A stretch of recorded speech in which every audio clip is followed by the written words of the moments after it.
Bonjour et bienvenue sur les vitamines du royaume pour cette petite vidéo à Pau, en extérieur. J'aimerais vous présenter trois paroles extraordinaires de la Bible qui ont attrait à l'offre que Dieu fait à l'homme pour se réconcilier avec lui-même. Amen. La première, c'est Jean 3,16. Dieu a tant aimé le monde qu'il a donné son Fils unique, donc Jésus-Christ, afin que quiconque croit en lui ne périsse point et la vie éternelle. Amen.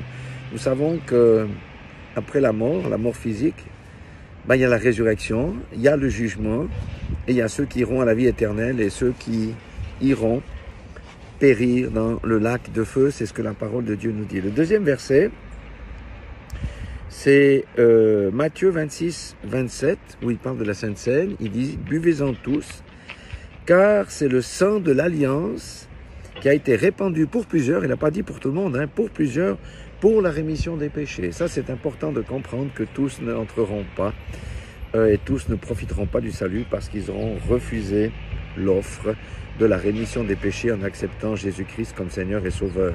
Donc ça, c'est la première des constatations.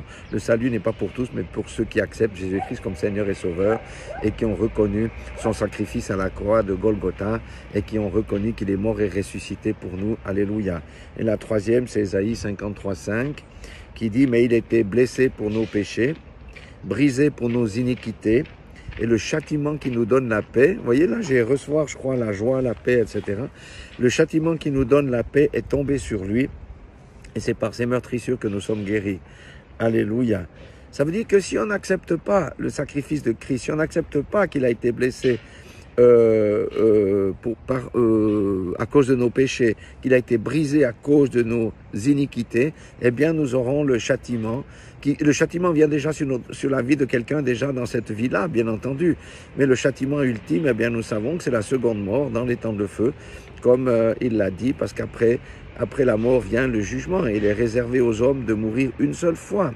Alléluia. Certains iront pour la vie éternelle et d'autres iront dans les temps de lac de feu qui avaient été réservés et créés à l'origine pour Satan et ses démons, mais aussi pour tous ceux qui auront suivi et qui seront, ma foi, qui auront refusé l'offre que le Seigneur leur fait. Donc le Seigneur, Dieu Tout-Puissant, notre Dieu, révélé dans la chair en Jésus-Christ, fait une offre à tous les hommes. Moi, je suis de ceux qui ont accepté, ma femme, ma fille aussi, mon fils. Plusieurs personnes ont accepté, mais pas tous. Il y en a dans nos familles qui n'acceptent pas, qui sont rebelles. Et pourquoi? Parce que l'homme n'est pas conscient de sa propre nature, n'est pas conscient qu'il a besoin du salut. Et nous avons besoin de nous confronter à nous-mêmes. Si quelqu'un est moche et qu'il ne se regarde jamais dans le miroir, il ne peut pas voir qu'il est moche et il ne peut pas corriger la chose. Alléluia. Nous devons nous voir tels que nous sommes dans le miroir. Et ce miroir, c'est la parole de Dieu. La parole de Dieu nous parle. La parole de Dieu touche notre conscience. Et lorsque notre conscience est touchée, le Saint-Esprit peut nous convaincre de péché, de justice et de jugement.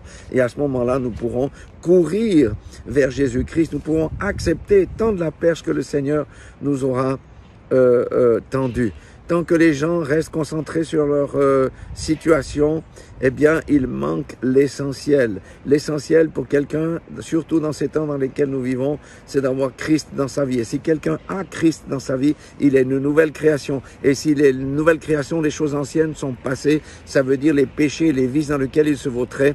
Eh bien, il a quitté ce chemin-là pour prendre un autre chemin. Il a été nettoyé proprement et le salut peut entrer dans sa vie. Voilà. Soyez tous bénis dans le nom puissant de Jésus-Christ de Nazareth, depuis Pau, cette ville qui est très propre, merveilleuse, magnifique.